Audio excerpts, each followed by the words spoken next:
Jelajahi cara baru mendapatkan informasi. Download Metro TV Extend sekarang. Pak Febrio, tadi pertanyaan dari Mas Faisal, mungkin pertanyaan kita juga.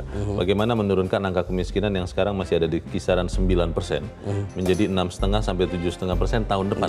Apakah dana pemulihan ekonomi akan diadakan lagi misalnya atau seperti apa?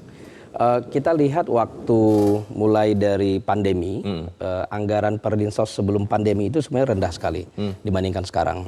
Sebelum pandemi itu misalnya 2018 itu anggaran Perlinsos itu 293 triliun. Lalu 2019 juga sekitar 300. 2020 karena ada pandemi kita langsung siapkan 498 triliun. Jadi naik sekitar 200 triliun. Sejak saat itu sampai sekarang kita nggak pernah turunin lagi.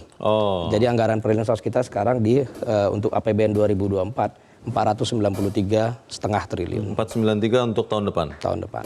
Nah, jadi ini memang penguatan yang sejak pandemi kita pertahankan. Dan bagaimana scarring effect dari pandemi itu memang masih kita lihat. Bagaimana tingkat pengangguran memang harus kita turunkan lebih cepat lagi. Tingkat kemiskinan harus kita turunkan lebih cepat lagi. Bahkan yang sangat spesifik, Presiden minta untuk kemiskinan ekstrim tahun 2024 harus 0.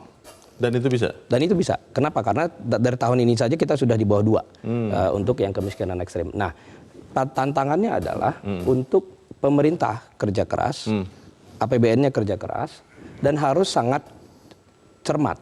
Kenapa? Karena yang terlibat dalam penurunan stunting, penurunan angka kemiskinan ekstrim, ini beberapa banyak sekali KL yang terlibat. Nah, mulai dari BKKBN, mulai Kemensos dan sebagainya, ini semua harus bekerja sama. Nah, kita dari Kementerian Keuangan tentunya mengidentifikasi di mana saja ada anggarannya untuk menurunkan angka kemiskinan ekstrim ini menjadi 0%. Lalu kita lihat mana pihak-pihak dan di mana lokasinya orang-orang yang kita identify sebagai miskin ekstrim ini. Jadi harus ada datanya. Nah, inilah tadi makanya Pak Presiden menyebutkan registrasi sosial ekonomi. Ini penting sekali. Harus ada nama, alamat, dan dia peringkatnya di mana dalam kemiskinan itu. Jadi kita ingin menarget benar-benar orang yang miskin ekstrim. DTKS-nya berarti harus akurat betul itu ya? Sekarang kita sudah punya Reksosek. Nah, ini nanti akan kita lihat pemeringkatan itu, sehingga kita pastikan bahwa yang kita target itu sesuai dengan uang yang kita siapkan dari APBN adalah memang tepat sasaran, sehingga benar-benar bisa menurunkan angka kemiskinan ekstrim dan juga menurunkan angka kemiskinan. Sebelum Pak Febrio meninggalkan tempat, saya hanya ingin bertanya satu, karena tadi juga belum disampaikan ya. Anggaran infrastruktur di tahun 2024 itu apakah meningkat dibandingkan tahun ini atau sama atau seperti apa? Berapa tadi angkanya ya? Sekitar 430. Pertanyaan saya adalah apakah kemudian di dalamnya itu termasuk misalnya anggaran untuk IKN yang diperbanyak misalnya, atau seperti apa Pak Febrio?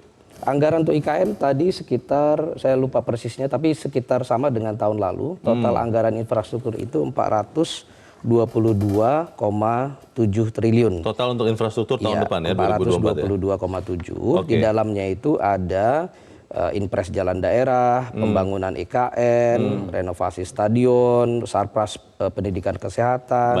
Lalu daerah juga ada 20,3 triliun, TKD itu 94,8 triliun, dan juga ada nanti dalam bentuk pembiayaan ke BUMN 93,9 triliun termasuk lembaga untuk infrastruktur. Jadi totalnya tadi 422,7, dan ini kurang lebih sama selama 4 tahun terakhir 2021, 3 tahun terakhir ya, 2021, 2022, 2023 itu sekitar mendekati 400 triliun. Ini lebih tinggi sedikit di 422,7 triliun. Satu yang terakhir juga Pak Febrio, tadi ini yang disampaikan Presiden ditunggu-tunggu orang, kenaikan gaji ASN ya untuk tahun 2024. Disebut bahwa PNS akan naik 8% dan pensiunan naik 12%.